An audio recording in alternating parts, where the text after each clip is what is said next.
Holy shit. He said what? Harry and Meghan are leaving the palace to become financially independent. And you see, this is what happens when you bring the first black woman into the royal family. Yeah, she looked at Harry and she's like, "Nigga, you need to get a job. You a grown-ass man. You can't still be living in your mama's house, Harry." Have you ever seen that video? No. Pull that video up, because it's one of my favorite. No more following Granny's rules. Don't wear your pants on your head, Harry. Don't bath on the butler, Harry. If I want to play polo in my living room, who's gonna stop me? Stop that. Right away, Megs. The night Trevor Noah turned his sights on Meghan Markle, it felt less like a late-night segment and more like a public trial. You could hear it in the audience's laughter, not the warm, polite chuckles you give to a safe joke, but the sharp, almost guilty laughs that slip out when you know the truth is being dragged into the light. Damn, Harry and Meghan are losing their titles? That's the most embarrassing royal loss since William's hairline. Noah didn't just walk out and crack a few jokes about the royal family's Netflix special.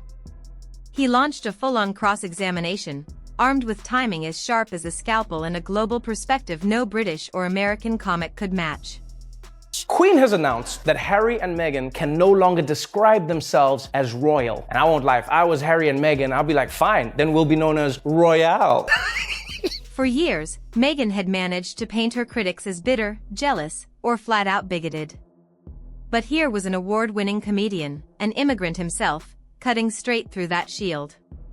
He didn't just poke fun, he dismantled her public image brick by brick, exposing every contradiction and hypocrisy she tried to hide behind glossy interviews and filtered Instagram posts. And as the camera caught Noah's sly smile between punchlines, you could feel the air shift. This wasn't about making people laugh. This was about making them see. And once they did, they couldn't unsee Although it. I do have to admit this, right? I always find it weird when people introduce a new baby. Because if you think about it, there's such a big contrast between the end product and how it was made. The result of our sweaty night of just raw dogging, #blessed. Noah opened his takedown with a move Meghan's PR team likely never saw coming. He went after her on the one battlefield she believed she'd already conquered, race. Most comedians tread lightly here, but Noah, with his South African background and lived experience navigating racial identity across continents, went in swinging. He highlighted the coded language surrounding Meghan's coverage, then flipped it on its head, mocking the way she weaponized those same narratives whenever they benefited her. Now the big question is, if Harry and Meghan come to America, where are they going to live? Everyone wants to know. I think they'll move to LA because Meghan is an actor, and then she's going to want to work again, and then Harry can just join the cast of Real Housewives of Beverly Hills. Yeah, just be like fighting on TV. "I know what you said about me, Denise. Say it to my face." He tackled her marriage like a case study, dismantling the modern fairy tale by portraying Harry as a jobless prince desperate for relevance and Meghan as the ultimate Hollywood networker who happened to network her way into a palace. The killer moment was Noah imagining Harry hustling for cartoon voiceover gigs at industry events while Meghan worked the room. What's funny is that no matter what job Prince Harry gets, you realize he's still going to be Prince Harry, right? Can you imagine being his boss when he screws up? Like, what do you call him in and say? "Prince Harry, get in here, your majesty. You blew the Henderson account, my lord. Clean out your desk and may God save the Queen." The image wasn't just funny, it was humiliating. It reframed the couple not as victims of a cruel establishment, but as two overconfident celebrities scrambling to stay in the spotlight. In under 3 minutes, Noah had turned Meghan's carefully curated global humanitarian brand into a punchline so sharp that even the studio band was laughing between riffs. James Corden is a 12-time Emmy winner and the host of The Late Late Show. He's also living proof that a man can move from London to LA and not tell everyone about his frostbitten penis. And this was only the first swing. The knockout blows were still coming. Once Trevor Noah lit the fuse, every American comedian seemed to smell blood in the water. Late-night hosts, podcast giants, sketch shows, all lined up to take their shot, and none wasted time with polite royal jabs. Conan O'Brien went surreal, using the news of Harry and Meghan's wax figures being removed from Madame Tussauds to spin an absurd bit about where they might end up next. The punchline placed them somewhere far less dignified than any royal palace. Saturday Night Live turned Meghan and Harry into a recurring joke, With Mikey Day's goofy Prince Harry bumbling through talk shows while other characters mocked Suits as if they were unwatchable relics. Meghan had forced the world to endure. And this is sweet. Meghan Markle said she has a finger they can use if they need it. Joe Rogan didn't even bother with a scripted routine. He turned his real-life beef with Harry into a comedy segment, describing how his first reaction to hearing Harry criticize him wasn't anger, but curiosity, wondering if the prince might actually have a point, before roasting him. By the end of the week, Meghan's name had gone from a headline to a punchline across America's biggest comedy outlets. And here's the real damage: these weren't one-off jokes. They became recurring bits, woven into sketches, monologues, and viral clips. Meghan hadn't just been roasted, she had been inducted into the permanent roster of celebrity clowns the US loves to mock on repeat. You know, I mean, she used to be on Was Deal or he No infiltrated? Deal. Look, she was on Deal or No Deal. Yeah, that's right. And then the wife convinces you to leave the royal family. Like, I'm out. I don't need you guys. Which is crazy, because don't you just get free money? If American comedians roasted Meghan with playful jabs and celebrity satire, British comics came armed with bayonets. These weren't just jokes. They were homegrown takedowns from people who grew up under the shadow of the monarchy and weren't afraid to swing hard. Andrew Schultz didn't waste a second pretending to care. He dismissed Harry and Meghan entirely in a line so cold it made the crowd gasp before they laughed. Hi, oh my God, it's been so long, Miss Meghan Markle. Mickey Glazer took a different angle, creating a painfully vivid alternate reality where Meghan was still grinding in mid-tier Hollywood, hustling for background roles instead of royal titles. We know what that means. That's LA. She wants to be famous. She found the guy to make her the most famous in the world, and now she's over there and she's like, if she didn't marry him, she would be on The Bachelor this season. She would be Megan M. from Sherman Oaks barista. She just got lucky. Then came Simon Brodkin, whose specialty is mocking public figures to their faces. He tore into their Netflix doc with a single, cynical line that reduced the entire series to a vanity project. I watched the Harry and Meghan Netflix documentary. Before I watched it, I was not a fan of theirs. I fucking hate them. But the most savage blows came from satire that didn't need a live stage, the animated series. It portrayed Meghan as fame-obsessed and Harry as a man adrift, their royal exit recast as a calculated career move. What the fuck is going on with Harry? How dare you? I'll say whatever I want. You're in my house now. You want a piece of me? I will fuck you up, girlie. The focus is starting to shift off of me. In the UK, this wasn't seen as a tragic love story gone wrong. It was a high-profile PR stunt that had fallen flat. Unlike the American comics who moved on to other targets, British acts kept coming back, turning every new Sussex interview, Netflix clip, and podcast soundbite into another weapon. The message was clear. In the UK, Meghan wasn't just a celebrity, she was a national sport. Careful, Harry. I spilled some essential oils on the floor. When Britain's legendary puppet satire Spitting Image turned its attention to Meghan and Harry, it wasn't just another roast, it was character assassination with felt and foam. The Meghan puppet was drawn with exaggerated glamour and a constant smirk, always scheming her next publicity hit, while Harry's puppet was a clueless, pampered man-child. Hey, it's the husband formerly known as Prince. Any luck getting a job? Oh, they had me driving for Uber Eats, but there were too many damn rules. Don't touch the food. Don't taste the food. Drive on the road. I'm sorry, Rowdy Weddy. He needed his butler to hand him a TV remote. In one skit, the pair hatched new career ventures that sounded more like late-night infomercial scams than royal projects, mocking the Netflix deal as nothing more than a quick cash grab. Even Meghan's wellness image wasn't safe. Meghan, this new Netflix show I'm producing for you is going to be huge. Tell Eldon all about it. It's about a beautiful young swan, but no one treats her like the beautiful swan she is until season 2, when everyone apologizes to her.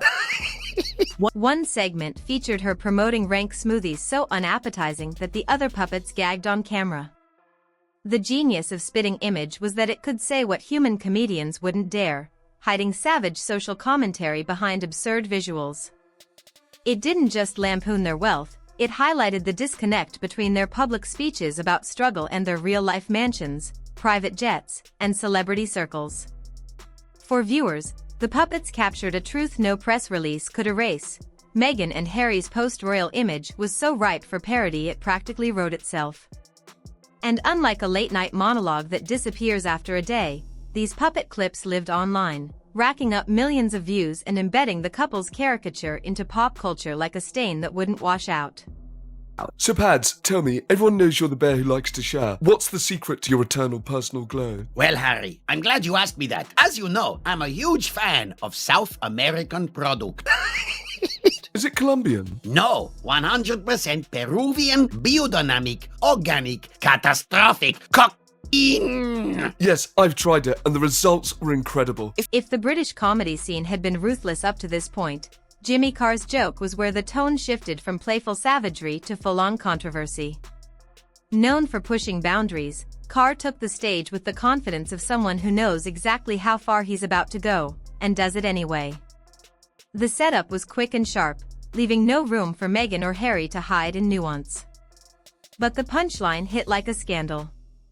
Carr tapped into a fear buried deep in the British public psyche, weaving in a reference to the royal line of succession that made the audience roar, and then freeze, realizing just how close it cut to the bone.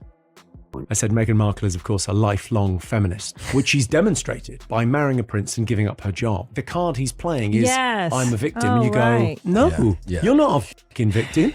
Online, the clip spread like wildfire, dividing opinion down the middle. Supporters argued it was dark comedy doing its job, while critics claimed it was reckless, even dangerous, to plant that image in people's minds. The backlash was immediate, sparking think pieces, radio debates, and TV pundits weighing in. And here's the real irony: the outrage only made the joke more famous. It wasn't just a throwaway gag anymore, it became the definitive too-far moment in the Meghan and Harry roast timeline. I said H was accepted. H has been, and H called me with H, and H was out, and with H. It was the line in the sand that proved the comedy world wasn't just mocking them for laughs. They had become a cultural flashpoint everyone wanted a piece of.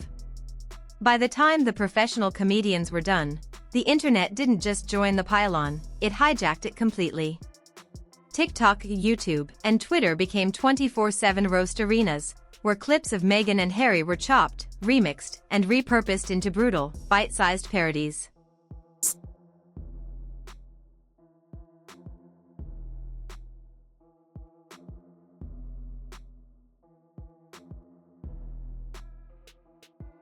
Opportunity is everything. The spark was a single awkward moment from Meghan's Netflix series, where she corrected actress Mindy Kaling on her name. A blink and you miss it exchange that creators slowed down, replayed, and captioned into oblivion. Suddenly, that one clip became a meme template for overcorrecting moments, with Meghan's face pasted onto every scenario imaginable. My name is Megan Sussex now. Call me Meghan Markle one more time, Mindy Kaling. Then came the parody cooking videos mocking her curated lifestyle segments, spotless kitchens, designer aprons, and tips so impractical they felt like satire of themselves. One viral skit showed a Meghan lookalike giving advice on budget living while sipping champagne in a palace-sized living room.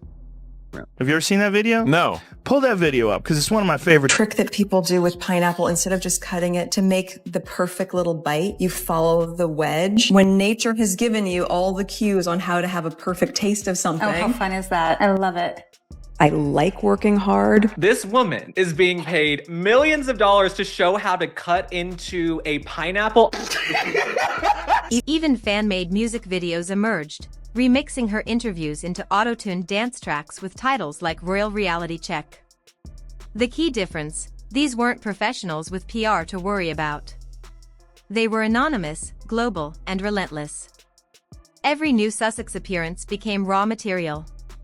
The couple's narrative was no longer theirs to control, and the internet's collective sense of humor was far more vicious than any stand-up stage. By now, the roast wasn't just a moment in pop culture, it was a permanent online genre, and Meghan was its unwilling poster child. Beneath the laughs, memes, and late-night punchlines, a more dangerous truth was taking shape, one that no PR spin could undo. Listen, I brought Meghan Markle, whatever her name is, to my Deal or No Deal celebrity golf tournament. She was one of my Deal or No Deal girls that were, she was a caddy for all of my celebrities. How do you feel about it? What? It was amazing. What could it be? A mystery for the ages. Meghan and Harry weren't just the subjects of jokes. They had become symbols of a brand contradiction so glaring it practically begged to be mocked. On one hand, they positioned themselves as victims of relentless media intrusion. On the other, they built an entire post-royal career selling access to their personal lives. From tell-all interviews to behind-the-scenes Netflix specials, the hypocrisy was too easy for comedians to spot and, once highlighted, too obvious for the public to ignore. Every heartfelt statement about valuing privacy was undercut by a new photo shoot, podcast, or book deal.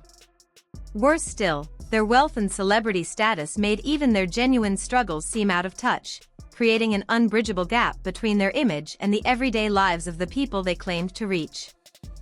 Everyone is wondering what they'll do to support themselves without any of that royal cash. Well, good news, Meghan's already got herself a job. Here comes the first time in her life that Meghan Markle actually touches food. Let's watch that back. Why is she pushing apples into the salad? You're definitely a unique person. This is why the roast never stopped. It's not about one scandal or misstep. It's about a fundamental mismatch between the story they want to tell and the reality people see. Once an audience senses that kind of disconnect, every move becomes fuel for satire. And in the age of social media, it's a trap you can't escape. The internet doesn't let a contradiction die. It loops it, captions it, and laughs at it forever. Do you see any of the real Diana in Meghan? Did you? No. Really? No. Sorry. Wow. Trevor Noah may have fired the first shot, but what followed was an all-out cultural ambush. American comics, British satirists, puppet shows, and millions of online creators dismantling Meghan and Harry's public image from every possible angle. And here's the part they can't control. Once you've become a running joke, every new interview, staged photo, or authentic moment risks becoming the next viral roast. The problem isn't just the comedy. It's that the punchlines keep exposing a truth the Sussexes can't rewrite. They built a narrative on contradictions, and comedy has a way of finding every crack. Which brings us to the question they'll be facing for years. Can you ever reclaim your story once the world decides it's funnier without you? If you want to see just how far this satire can go, including the exact moment Meghan reportedly lost her cool over Spitting Image's brutal portrayal, check out my previous video right here on Star Spotlight. Trust me, if you thought this was savage, you haven't seen anything yet.